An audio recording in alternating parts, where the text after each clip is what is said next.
휴전은 생명 연장 장치에 의존해 의사가 살아날 가능성을 1%로 본 상황이다. 트럼프 대통령은 이란 측의 협상 제안을 쓰레기라고 일축하면서 휴전이 깨질 가능성을 시사했습니다. 이란이 농축 우라늄을 미국에 넘겨주기로 합의했다가 말을 뒤집었다고도 주장했는데요.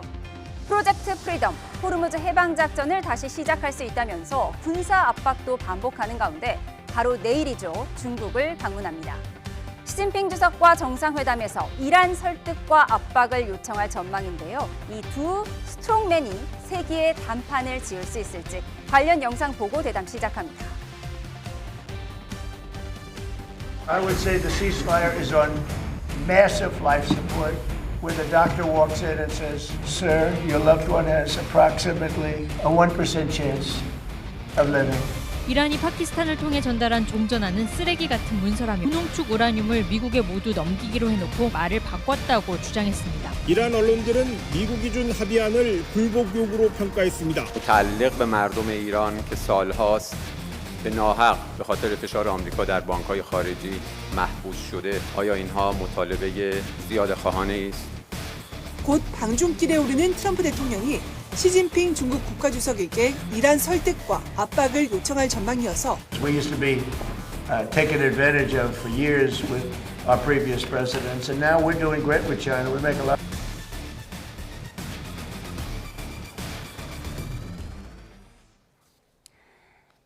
오늘은 복귀왕 민주당 의원 김성태 전 국민의힘 원내대표 두 분을 모셨습니다. 어서 오십시오. 안녕하세요. 안녕하세요. 네, 이란과의 휴전은 생명 연장 장치에 의존하는 상태다. 살릴 수 있는 확률은 1%라고 얘기했습니다. 그럼 휴전을 깨겠다는 걸까요? 휴전이 더 연장될 가능성은 거의 없다라고 이제 협박을 하는 것이죠. 이란에 대한 협박이면서 동시에 전 세계인에 대한 협박처럼 이렇게 들리는데요. 미국 같은 경우는 조금 전에 얘기 나왔던 것처럼 고농축 우라늄을 이란으로부터의 반출을 기본으로 해서 그걸 미국에서 회수하겠다라는 것을 첫 번째 조건으로 들고 있는데, 이란에서는 오히려 그건 손대지 마라. 부당한 제재 조치를 해제하고 그리고 전쟁을 너희들이 먼저 일으켰으니까 이에 대한 피해 보상책을 내놔라 라고 이제 서로 극단적으로 부딪히고 있는 것이고, 서로 간에 이제 그 평화 협상 안들을 제기하고 있는 거 아니겠습니까? 그런데 얼마 전까지만 해도 뭐 1페이지가 작성이 된다 안 된다 이런 말이 있었는데 그 이란 측의 요구에 대해서 트럼프가 이거는 쓰레기다 이렇게 치부해버리고 만 거 아닙니까? 그래서 더 이상 그 명분 없이 휴전을 계속 끌고 가기가 어려우니까 지금 맨 마지막으로 휴전을 연장할 거냐 아니면 어떻게 할 거냐라는 고심 끝에 나온 최고조에 다른 일종의 압박을 이란과 전 세계인을 대상으로 한 것 아닌가 싶고, 이 노림수는 향후에 뭐 중국을 통해서 중국과의 협상 과정에서도 중국에게 그런 역할을 요구하는 이런 뭐 노림수가 있는 것 아닌가라는 생각이 들기도 합니다. 예, 휴전을 살릴 수 있는 확률은 1%에 불과하다. 그러면서 미 해군이 극비 중에 극비라고 할 수 있는 핵 잠수함의 위치까지 공개했어요. 이건 군사적으로 우리 이렇게 대단해라고 압박하는 거겠죠? 그렇습니다. 지금 이제 트럼프 대통령이 앞에 복경 의원님 말씀처럼 지금 자신의 뜻대로 이 전쟁을 갖다 종전시키고자 하는 그런 협상안이 안 나오고 있다는 거예요. 그렇기 때문에 이제 본인은 이제 중국 방문 이전에 이걸 웬만큼 큰 가닥을 잡고 그렇게 홀가분한 마음으로 중국을 가서 중국의 패권을 갖다 좀 일정 부분 제압하려고 하는 그런 의지가 강한 부분인데, 저는 그게 이제 뜻대로 한다니까. 사실상 이 전략 핵 잠수함의 위치를 갖다 공개하는 것은 과거 이제 냉전 시대부터 이거는 한마디로 이 핵 잠수함 같은 경우에 침묵의 수호자예요. 특히 뭐 이 OIO급은 이거는 한 국가를 갖다 초토화시킬 수 있는 그런 전력을 가지는 거거든요. 언제 어떻게 나타날지 모르기 때문에. 그래서 이제 침묵의 수호자라는 별명이 있고, 우리 부산에 뭐 이렇게 오키나와에 뭐 어떤 미국의 핵 잠수함이 뜨는 것만 하더라도 북한이라든지 뭐 중국 이런 데 상당한 압박이 되거든요. 그렇기 때문에 군사 전략적으로서 이런 핵 잠수함 위치를 갖다 공개시킨다는 것은 이거는 이례적이고 파격적인 걸 넘어서 가지고 저 트럼프 대통령이 도대체 무슨 생각을 하고 있는지 잘 이해가 안 돼요. 그런데 가만히 여러 가지 이제 정세 상황을 분석해 보면은 결국은 이제 군사 행동을 재개하는 여부까지 판단할 것 같다. 그 시기는 이제 시진핑을 만나고 난 이후에 시진핑에게 마지막 기대를 이제 걸어보는 겁니다. 네. 시진핑이 이란을 적극 설득해서 핵 보유를 갖다가 핵 농축 이걸 갖다 20년 동안 가지지 않는 미국의 조건을 수용하도록 지금 압박하면서 말 그것도 안 되면은 결국 군사 재개하겠다. 그런데 지금 이제 이란 근해안에는 네. 해안에는 이렇게 오하이오급 이런 핵 잠수함도 지금 가 있다. 이걸 이야기하는 거죠. 예. 네, 말씀하신 것처럼 내일 이제 트럼프 대통령이 중국으로 날아갑니다. 시진핑 주석을 만나서 황제급 의전을 받을 것이다 이런 전망도 나오는데 사실 지금 트럼프 속내에는 이란 좀 압박해줬으면 좋겠다. 시진핑 주석에게 바라는 게 있겠죠. 그렇겠죠. 가장 첫 번째로 바라는 게 지금 이제 이란 전쟁 문제, 호르무즈 해협 문제를 푸는 거. 그래서 전 세계적인 에너지 문제를 해결하는 거. 이게 이제 첫 번째의 바람일 텐데 예. 아마도 쉬워 보이진 않습니다. 왜냐하면 중국 같은 경우는 공연히 그 틈에 끼어서 현재 중동 에너지에 가장 많은 의존을 하고 있는 나라가 중국인데 본인들이 피해를 볼 아무런 이유가 없지 않습니까? 그리고 현재 중동 전쟁, 이란 전쟁을 일으킨 미국이 굉장히 외교적으로도 그렇고 국내적으로도 그렇고 11월 달에 국내 선거가 있지 않습니까?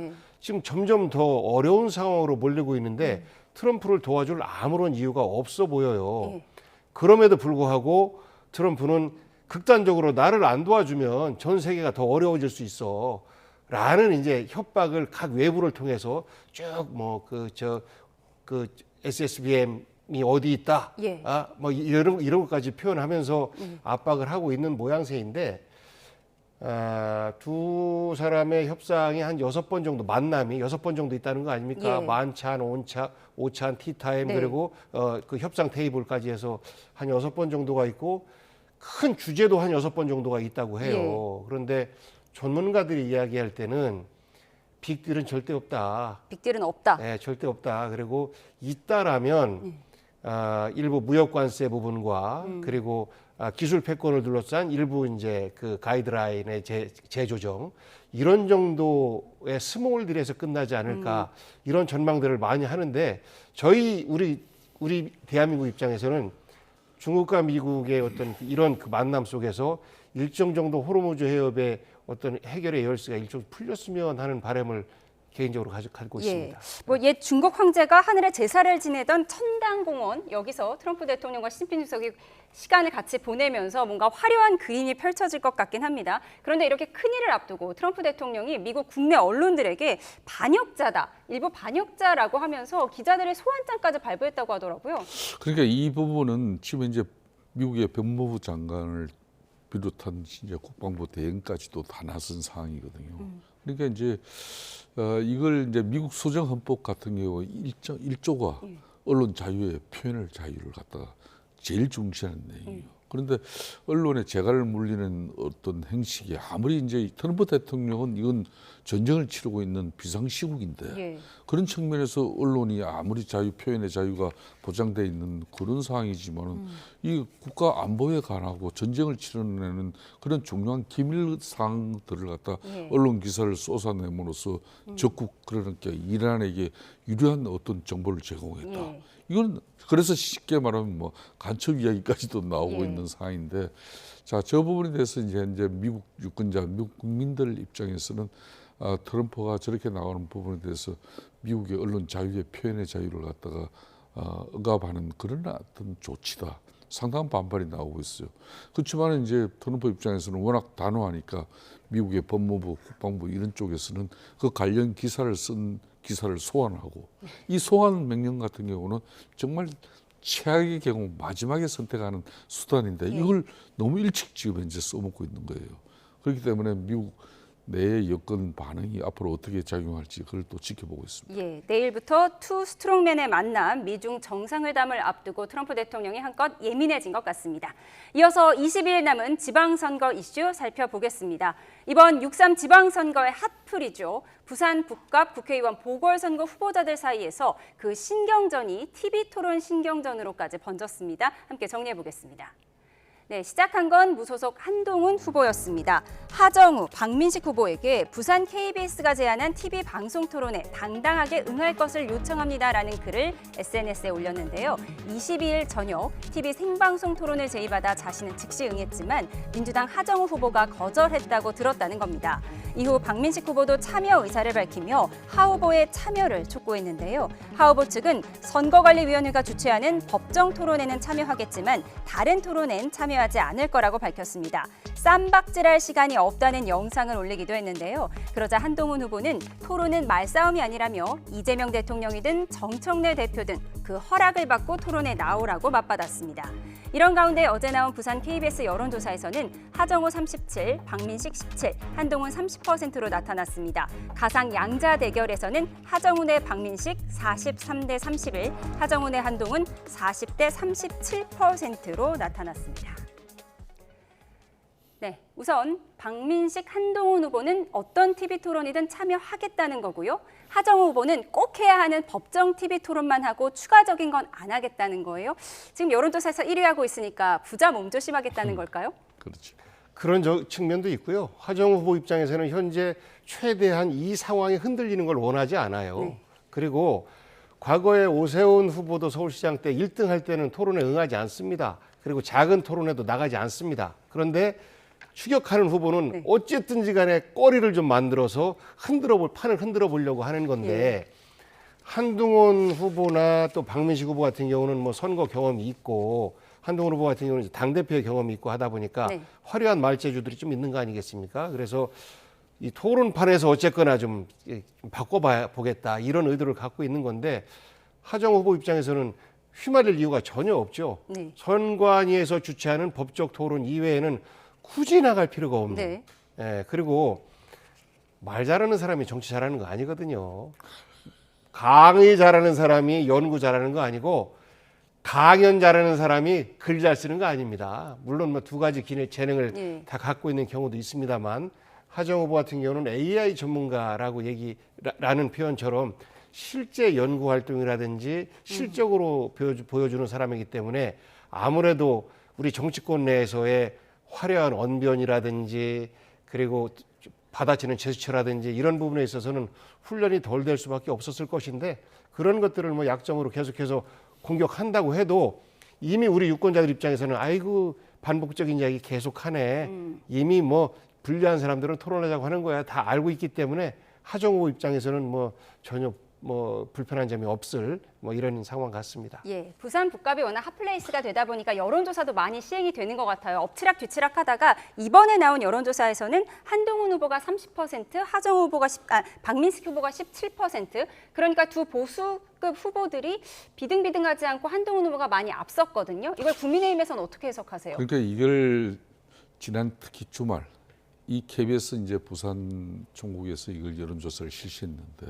그러니까 과거에 SBS나 MBC 이런 여론조사 주체마다 이게 막 굉장히 많이 달랐죠. 편차가 컸잖아요. 그렇기 때문에 이번에 KBS 부산 총국 같은 경우는 상당히 세밀하게 그런 이제 문제점을 좀 줄여보려고 여론조사를 한 거예요. 그래서 더군다나 이 시기는 지금 이제 하정우 또 박민식, 한동훈 세 사람이 지난 일요일 날 사무실 개소식을 다 했잖아요. 네. 그 기간에도 이 여론조사는 돌아갔거든요. 네. 그런데 이 여론조사가 결론은 이제 지금 하정우 후보 같은 경우는 거의 이제 정체되어 있는 상황이고 상대적으로 이제 한동훈 후보가 치고 올라가고 예. 그러니까 국민의힘 후보 박민식은 좀 처져가는. 예. 물론 이제 그 SBS 여론조사 대비해서 그런 겁니다. 근데 이제 사실상 장동익 대표를 필요해서 뭐 국민의힘의 잠재적인 잠룡들, 차기 당권 주자들 할 것 없이 전부 다 부산 북구 그냥 박민식 사무실 개소식에 총출동을 했어요. 네.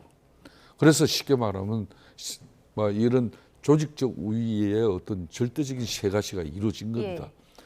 반면에 이제 한동훈 지금 후보 같은 경우는 부산 그때 북구갑 시민들을 중심으로 이렇게 예. 조촐한 선대를 치렀어요. 그래서 그런 부분이 이제 어필이 잘 된 것 같고 특히 이제 조금 전에 복경 의원께서는 지금 이제 뭐 이 하정우 후보가 토론을 지금 피하는 부분 뭐 여러 가지 좋은 말씀을 했지만은 사실상 이 부자 몸조심하다가 낭패 보고 쪽박 찬 사람들 많아요. 이 정치판에는 지금 특히 이재명 대통령이 픽한 사람들 이 사람들이 대체로 그래요. 지금 서울시장 후보 정은호 후보 같은 경우도 오세훈 시장이 대려 수성을 지금 현재 이 수성을 해야 될 그런 입장인데 대려 토론하자. 지금 아주 적극적인 공세를 취하고 있어요. 그런데 정은호 후보 역시 뭐 선관위에서 하는 법정 토론 이해는 안 하겠다. 또 마찬가지예요. 부산 하정우도.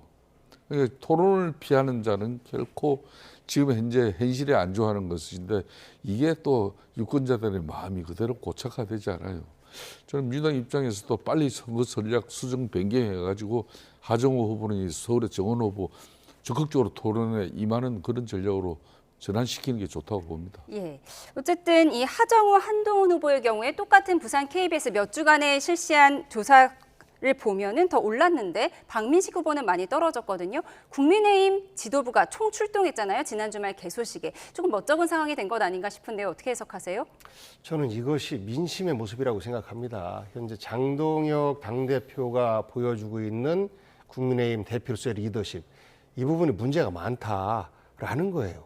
당대표를 비롯해서 지도부 모두가 가서 박민식 후보의 손을 들고 지도부가 꽉 찬 그 모습을 보여줬음에도 불구하고 오히려 지지율이 좀 떨어지고 있다라고 보는 게 당신들 안 돼. 그렇게 해서는 지금 보수가 괴멸되기 직전인데 당신들 고집만 부려서 되겠어? 같은 편인 한동훈 손도 못 잡는 리더십이 무슨 뭐를 하겠다는 거야 라는 꾸짖음이 계신 거예요. 그렇기 때문에 저는 국민의힘에서 이번 지방선거를 계기로 통렬하게 반성하는 모습들을 좀 보여줬으면 좋겠는데 그게 안 되고 있는 거죠. 왜냐하면 그 내부 싸움에 더 집중하다 보니까 나라는 위기인데 내부의 권력 싸움에 집중하다 보니까 나라가 망하는 사례를 많이 봤지 않습니까? 지금 국민의힘은 실제 그 정도 지경에 빠져 있는 것 아닌가라고 저는 생각합니다. 예, 민주당에서는 이제 내부 싸움 얘기하시면서 뭔가 좀 여유로운 표정을 짓고 계신데 이런 가운데 민주당 하정우 후보가 최근 문제가 됐던 오빠 논란에 대해 직접 입을 열었습니다. 뭐라고 답했을지 들어보시죠. 갑자기 정 대표 옆에 오빠를 시키는 거예요. 저도 금방 싫은 거예요. 내가 오빠라고 따라하길래 오빠? 이랬다가 그게 이렇게 된 거예요. 괜히 내려와가지고 씨. 그냥 오지 마라고. 네, 이후 한 초등학생이 자신에게 보낸 편지도 공개했는데요. 하정우 형 화이팅이라고 쓴 손편지에 힘을 얻었다면서 글 말미에 그런데 형이 아니고 삼촌이란다라며 오빠 논란을 의식한 듯한 말도 덧붙였습니다. 이 손편지가 어디서 나왔는가면요. 지난 주일 그러니까 10일 날 하정우 후보 사무실 개소식에 참여한 아이 데리고 같이 참여한 여성제 유권자 지지층에서 저게 우리 아이가 쓴 글씨입니다. 편지입니다. 그리고 하정우 후보에 전달해 준 거예요. 그 행사를 마치고 난 이후에 형이 아니고 삼촌이다. 지난번 손털기에 이어서 오빠 논란에서 시커먼 거거든. 경상도 말로. 지금 이제 하정우 후보가 좀 지금 정청래 이제 대표 좀 그만 내려와 달라. 사실상 이 영남권이 지금 보수 진영이 결집하는 여러 가지 요인 중에 하나가 정청래 당대표의 정말 좀 가신가 또 자기의 성과에 너무 집착한 나머지 영남 지금 보수 진영이 특히 텃밭이라고 일컬어지는 여기에 정서를 너무 모르고 덤벼드는 그 형국이에요. 거기에 이제 하정우 후보도 그 영향을 다 파악을 하고 있는 겁니다. 그러니까 이제 정청래 당대표 공개적으로 그만 오세요 이 이야기를 저런 식으로 지금 표현하고 있는 거예요. 그런데 정청래 당대표 공당의 집권당 대표가 선거운동 후보 지원하러 구구당에 다녀야죠. 특히 이제 부산, 경남, 울산, 대구, 경북 많이 다녀야 됩니다. 오빠라고 하기 싫었는데 정청래 대표가 시켜서 한 것이다라는 워딩이 공개가 돼서요. 이 부분 어떻게 해석하세요? 굉장히 자유롭게 얘기하는 자리 같아요. 네네. 기자하고의 공식적인 어떤 그 정제된 언어로 정제된 표현을 하는 자리가 아니고 그래서 그래 됐다 이가 뭐 이런 거 아닙니까? 그래서 실제 자기는 생각을 안 했는데 정청래 대표가 좀 장난이 많아요. 저는 뭐 어렸을 때부터 아는 관계이기 때문에 되게 장난꾸러기고 말장난을 또 잘해요. 그러다 보니까 지금 뭐 화려한 어떤 언변도 갖추고 있고 뭐 이런데 그런 연장선상에서 긴장감 없이 나오는 것이 이제 오히려 하정우 후보에게는 좀 비판거리가 되는 그런 것에 대한 억울함과 답답함이 좀 있는 것 아닌가 싶기도 하고요. 뭐 모든 리더가 전국 어디 가서나 다 박수 받는 건 아닙니다. 그러니까 정청래 후보에 대한 호불호도 분명히 있죠. 하지만 전체적으로 볼 때 수도권을 비롯해서 호남이라든지 이런 데서는 박수를 많이 받고 굉장히 많은 팬덤을 유지하고 있는 분이 이제 정청래 대표인데, 상대적으로 중간층 그리고 보수층의 표를 가져와야 되는 이런 지역에서는 정청래 후보도 이번에 저 개소식에 참여하지 않은 것처럼, 예. 하정 후보 개소식에 안 간 것처럼 나름대로의 그 자기 처신이나 이런 것들을 잘 하고 계시다라는 말씀드립니다. 예, 부산 북갑 상황 자세하게 살펴봤습니다. 지방선거가 3주 앞으로 다가오면서 경쟁 후보자들이 서로의 과거를 파헤치는 이른바 파묘 전략으로 공격하고 있는데요. 함께 정리해 보겠습니다.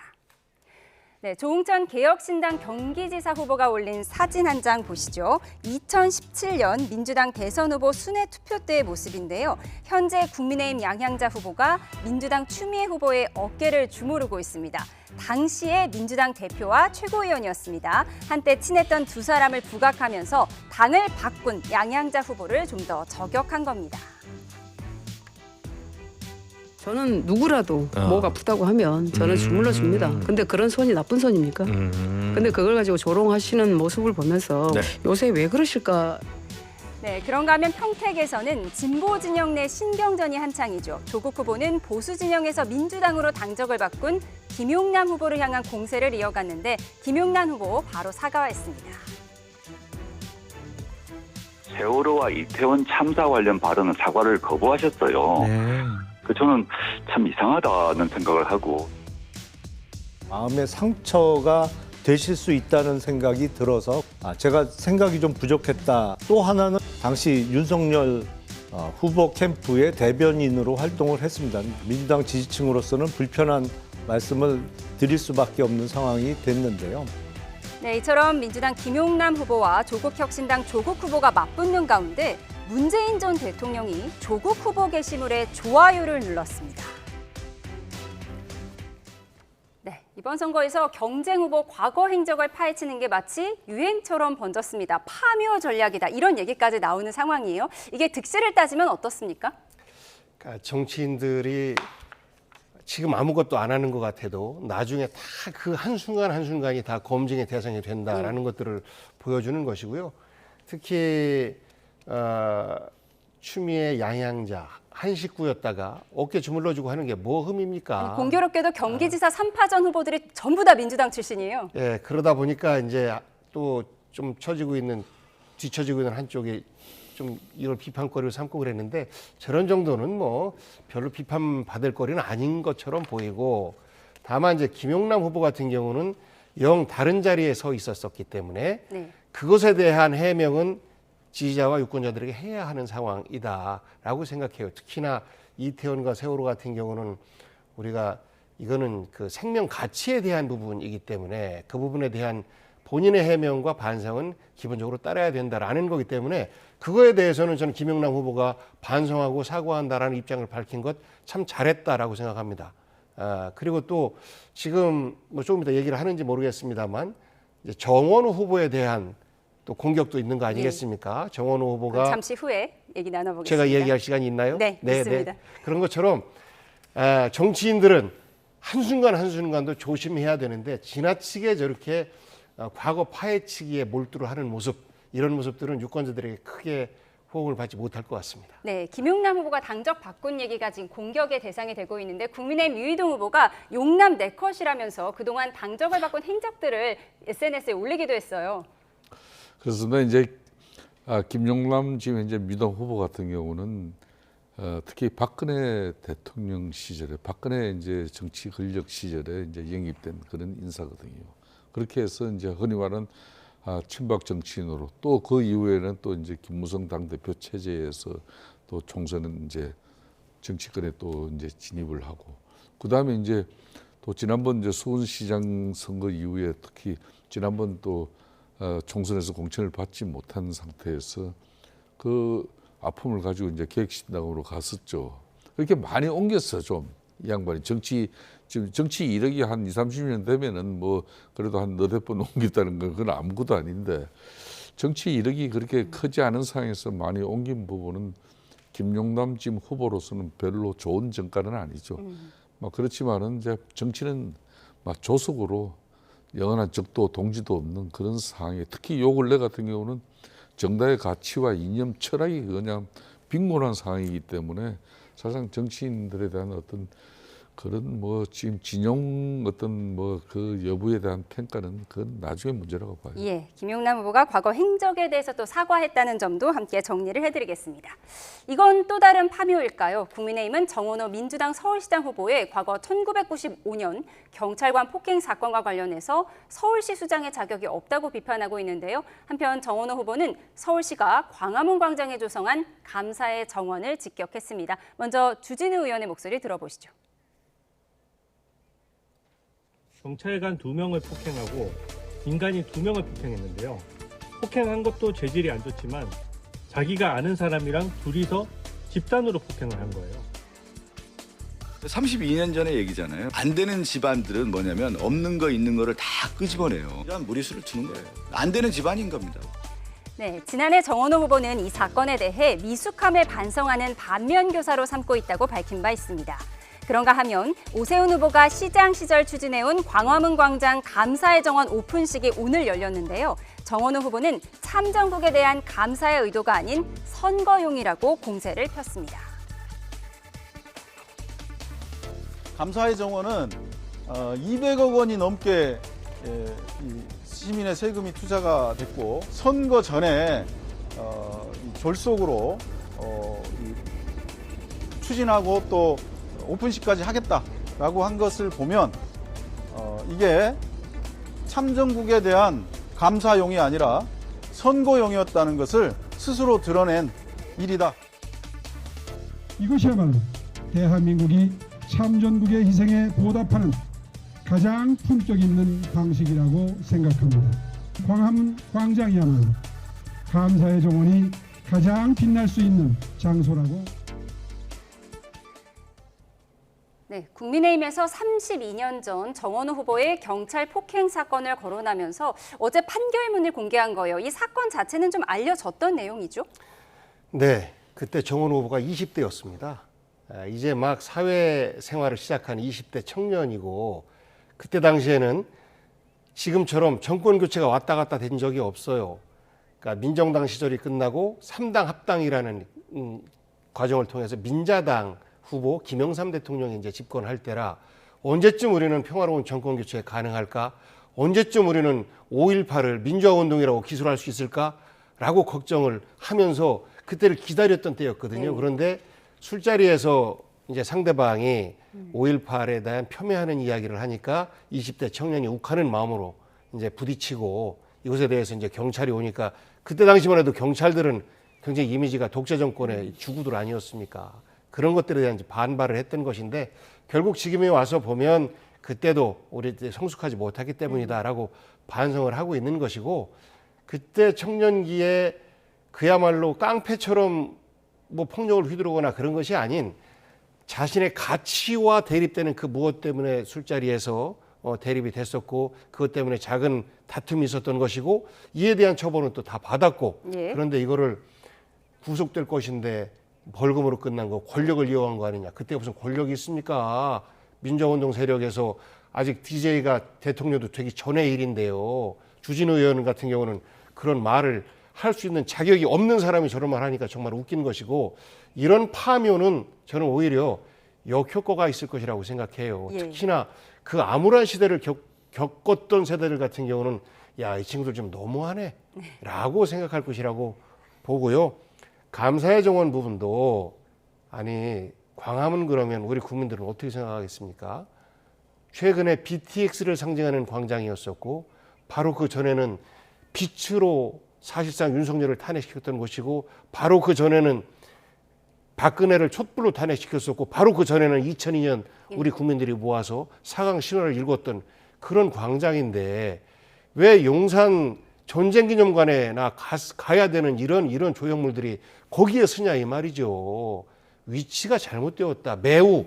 그러면 저 앞에다가 빛과 촛불을 상징하는 조형물을 차기 서울시장에 갖다 놓는다라고 하면 우리 국민들이 좋아할까요? 아니지 않습니까? 그래서 270억의 우리 세금이 들어가고 그리고 내년에 원래는 준공 예정인데 선거 때문에 졸속적으로 준공하는 이런 모습들 속에서 저는 정원 후보의 비판이 단 한 줄도 잘못된 부분이 없다라고 생각합니다. 네, 감사의 정원에 대한 민주당 쪽 입장도 들어봤는데요. 이에 앞서서 이제 경찰 폭행한 정원호 후보의 어린 시절 잘못했지만 30년도 더 전 일 아니냐. 이거 너무 심각한 파묘다. 박성준 의원은 안 되는 집안은 있는 거 없는 거 다 끄집어낸다 이렇게 비판을 했더라고요. 안 되는 집안이 그런 게 원래 옛날 과거사 가지고 잘 끄집어내 가지고 선거운동으로 잘 상대 공격 잘하는 거는 이거 원래 민주당 전공이에요. 이제 국민의힘도 야당이니까 그걸 좀 이제 흉내내고 지금 따라하고 있는 건데 생각해 보십시오. 1995년도 그때 이 사건이 딴 게 아니에요. 본인이 양천구청장 쉽게 말하면 보좌진이었어요. 그럼 공직에 있은 사람이란 말입니다. 아무리 5.18 정신을 갖다가 우리가 국가적으로 국민들이 제대로 이해할 수 있는 그런 여러 가지 정치적 상황을 갖다 이야기하고 있었다 하더라도 그걸 동료를 폭행하고 그걸 또 제지하기 위해서 출동한 그 경찰을 또 2명을 다 가서 머리를 가지고 얼굴을 박고 막 귀에도 가슴에도 쳐박고 안 되니까 경찰서 앞에 들어눕고 막 그런 사건이에요. 그래서 이거는 그 자리에서 한마디로 공모 집행 방해로 이거 체포돼야 될 사안인데 이거는 결국은 폭행죄도 없어지고 또 공모 집행 방해로 그냥 300만 원 벌금으로 끝난 사건이 돼버렸어요. 그게 특혜가 아닙니까? 만일 일반 뭐 소소한 진짜 국민들이 술 한잔 먹고 그런 사고 쳤으면은요, 그런 공무 집행 방해나 폭행죄 있었으면 구속 수사가 된 겁니다.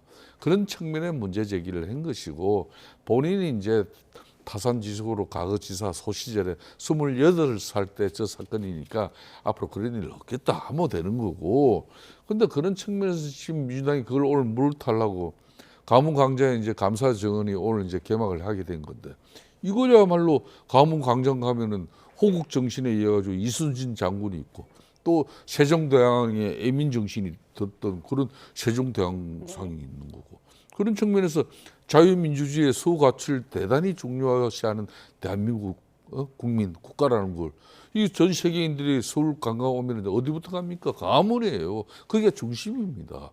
거기에 대한민국 6.25 전쟁 때 참전한 22개 국가의 참전국을 우리가 이렇게 예우하고 기리는 그 상징물을 갖다 이렇게 감사의 정원으로 표현한 그 부분 가지고 저렇게 이걸 집권 세력이 그걸 그렇게 공격할 거리냐 이거예요. 알겠습니다. 스토리텔링 얼마나 좋은 거입니까? 서울시장 선거의 신경전까지 여야 입장 들어봤습니다. 지금까지 복귀왕 민주당 의원 김성태 전 국민의힘 원내대표와 함께했습니다. 고맙습니다. 고맙습니다. 감사합니다.